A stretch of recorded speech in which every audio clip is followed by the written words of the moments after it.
Daniel switches gears. And most Bible commentators say that in verse 36, we're looking forward to what we would call the tribulation time and the Antichrist. Now, why am I saying all that? Because what you get from Daniel is, Daniel 10 tells us that there is a Persian connection.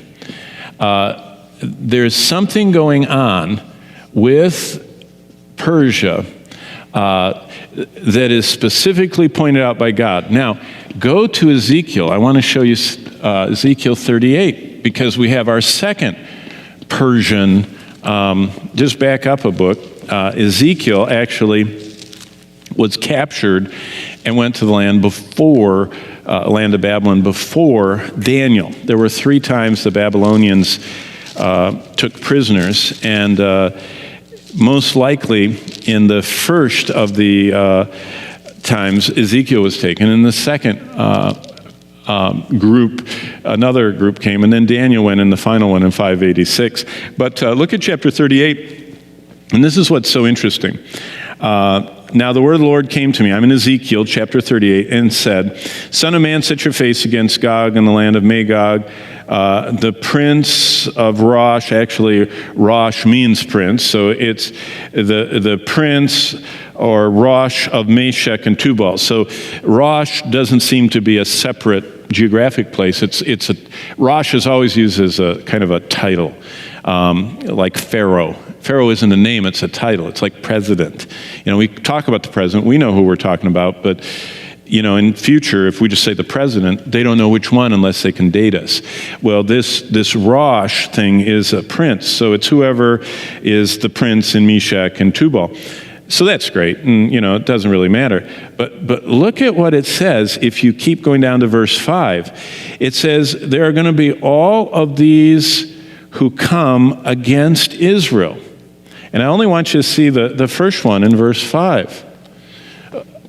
All of them are significant because, just last week, the whole Ethiopia and Somalia and the massacre of the 147 kids in the Christian university in Kenya.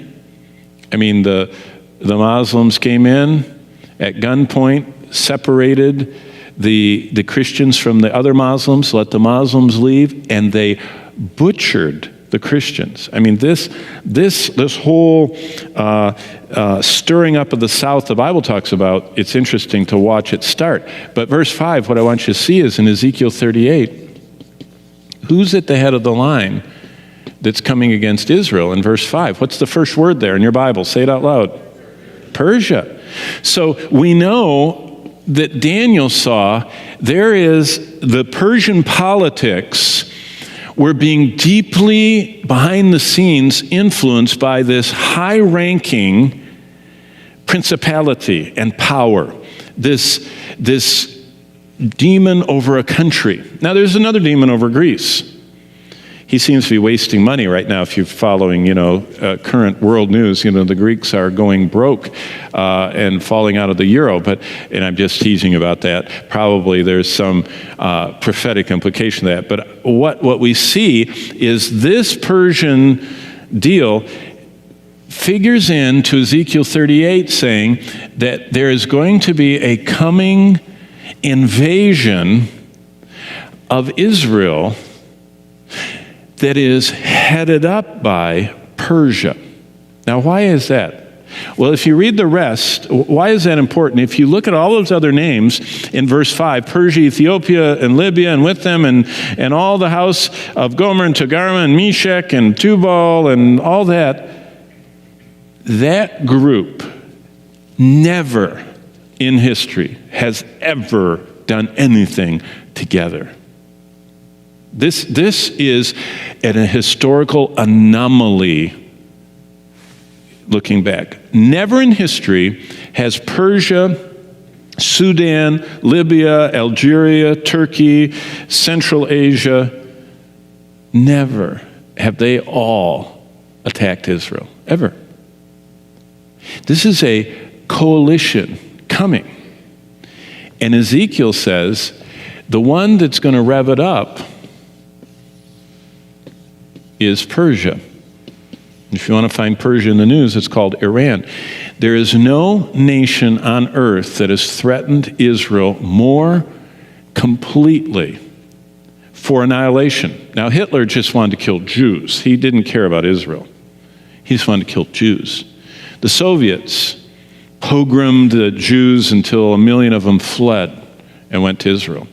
I mean, we know history. I mean, the Spanish martyred and killed the Jews, and on and on. The Crusaders killed the Jews.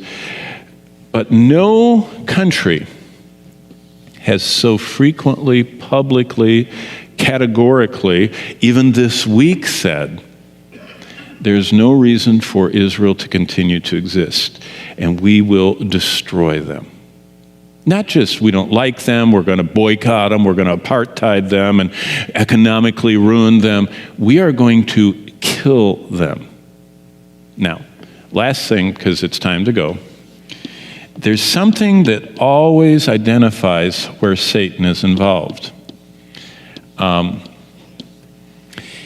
It says in John 44, Satan was a murderer from the beginning. Satan is always close to murder and bloodshed and killing. It's almost like a fly. Satan loves killing.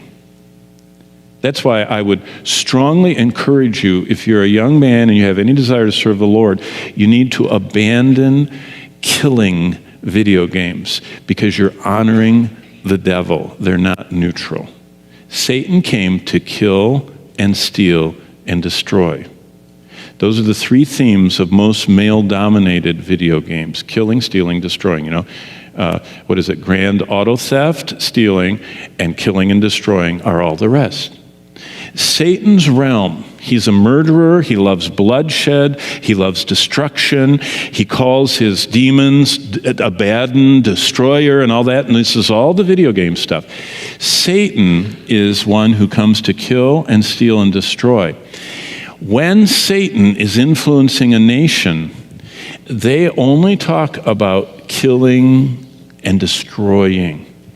And I'm not talking about the Persian people. I think the Iranian people today, I mean, I've baptized several, and I count Iranians as some of my dear friends. I'm not talking about the Iranian people. I'm talking about the nation of Iran in the hands of its current leaders who are tied to high-up principalities, have this unhuman, it's demonic, it's not human, it's a demonic passion to destroy God's chosen people of promise, the Jewish people. And how does it all end? And I'll end now because we only have 4 minutes. Go to Revelation 12, because what's really interesting is the end of the Bible is all built around all this stuff that Daniel and Ezekiel talk about. God kind of wires it all together. If you look at the Bible, there's prophecies in Genesis, in Deuteronomy, a few in the Psalms, a lot in Jeremiah, a lot more in Ezekiel, and then Daniel and Zechariah. Those are all kind of streams of prophecies about the last days, but all of them are wired into the book of Revelation. And that's what makes Revelation so interesting. The revelation of Jesus Christ has 404 verses, and it has 800 quotations and allusions to, there's even some in Exodus, to all these Old Testament books are all feeders into. You can't really understand Revelation without following the trails back to what it's talking about. And look at chapter 12. This is just phenomenal. And I think I passed Mr. Tibble's question, but I'll just read this and then we'll quit. And a great sign appeared in heaven, a woman clothed with the sun and the moon under her feet, and on her head was a garland of 12 stars. And what on earth would that be? Well, if you go back to Genesis and you look in the life of Joseph, Genesis 37 to 50, bingo. You know what that's talking about. That's a description of Israel. That's a description of the 12 tribes and the whole thing that Joseph saw when his brothers were, he saw all of that. It's interesting. Okay, so we've got Israel and being with child. So Israel has a child. That's interesting. And then comes this dragon, and now it sounds kind of like we're in Lord of the Rings stuff or something. I mean, it sounds like science fiction. And verse 4, the dragon gets a third of the stars. That's where we get Satan getting a third of all the angels. That he got 1/3 of all that they fell with him. But look at verse 4 at the ending. It was ready to give birth to devour her, that's Israel's, child, as soon as it was born. And if you have certain versions of the Bible, child is capitalized. This is talking about Christ.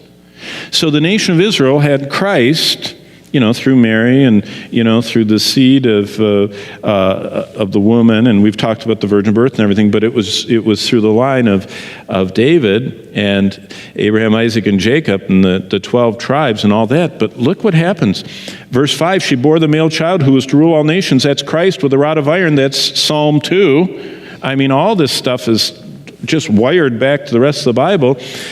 And her child was caught up to God. Now, that's the end of the 40 days after the resurrection, the ascension. Jesus went up. And so the woman fled in the wilderness, and God prepared a place for her for 3.5 years. And war broke out in heaven, verse 7. And Michael and his angels fought with the dragon. And all of a sudden, we are seeing in Revelation that Satan has one goal.